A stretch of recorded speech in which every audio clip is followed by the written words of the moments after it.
ఈ అనంత విశ్వానికి లయకారుడు ఆది మధ్యాంతరహితుడు ఆ పరమశివుడు గురించి తెలుసుకునే ఈ అద్భుతమైన ప్రయాణానికి స్వాగతం. ఈ వీడియోలో మనం శివుడు ఎవరు, ఆయన శక్తి ఎలాంటిది, అసలు శివుణ్ణి మనం ఎందుకు నమ్మాలి అనే అత్యంత ఆసక్తికరమైన విషయాలను లోతుగా తెలుసుకోబోతున్నాం. మనం ఈ డివైన్ జర్నీని స్టార్ట్ చేసే ముందు ఆ మహాదేవుని ఆశీస్సులు మనందరిపై ఉండాలని మనసారా కోరుకుంటూ ఈ వీడియోని ఇప్పుడే లైక్ చేయండి. అలాగే కామెంట్ బాక్స్లో ఓం నమః శివాయ అని టైప్ చేసి మీ భక్తిని చాటుకోండి. మిత్రులారా, శివుడు ఎవరు అని అడిగితే పురాణాలు ఆయనని లయకారుడుగా వర్ణించాయి. కానీ నిజానికి శివుడు అంటే ఒక వ్యక్తి కాదు, అదొక తత్వం, అదొక ఎనర్జీ. సృష్టి అంతా ఎవరిలో పుట్టి ఎవరిలో లయమవుతుందో ఆ అనంతమైన శూన్యమే శివుడు. ఆయన కాలానికి అధీశ్వరుడు కాబట్టి మహాకాలుడయ్యాడు. రూపం లేనివాడిగా లింగాకారంలో దర్శనమిస్తాడు, రూపం ఉన్నవాడిగా కైలాసంలో యోగిగా కనిపిస్తాడు. శివుడు ఎవరు అనే ప్రశ్నకు అత్యున్నత సమాధానం శివోహం, అంటే నేనే శివుడను. ఇది అహంకారంతో కూడిన ప్రకటన కాదు, కానీ ఆత్మజ్ఞానం యొక్క స్థితి. ఆదిశంకరాచార్యుల వారు రచించిన నిర్వాణ షట్కం ఈ స్థితిని అద్భుతంగా వివరిస్తుంది.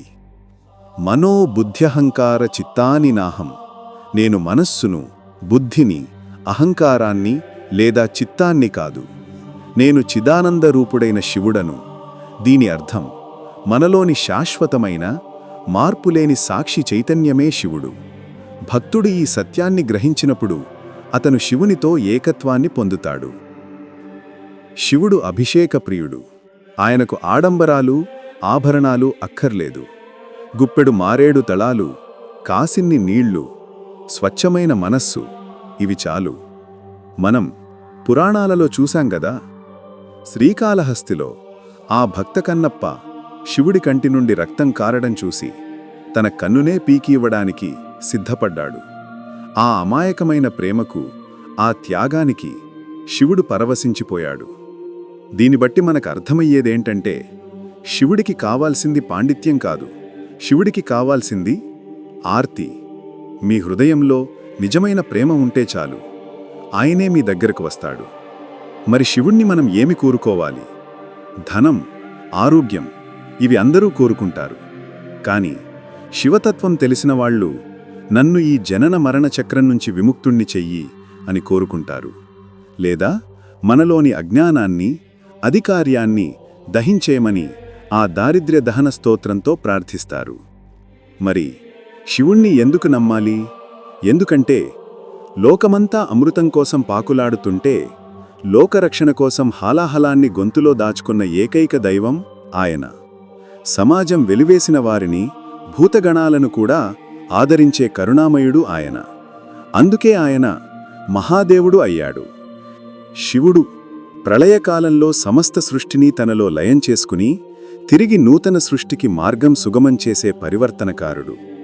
ఈ వినాశనం ప్రతికూలమైనది కాదు, ఇది పునరుజ్జీవనానికి అవసరమైన ఒక నిర్మాణాత్మక ప్రక్రియ.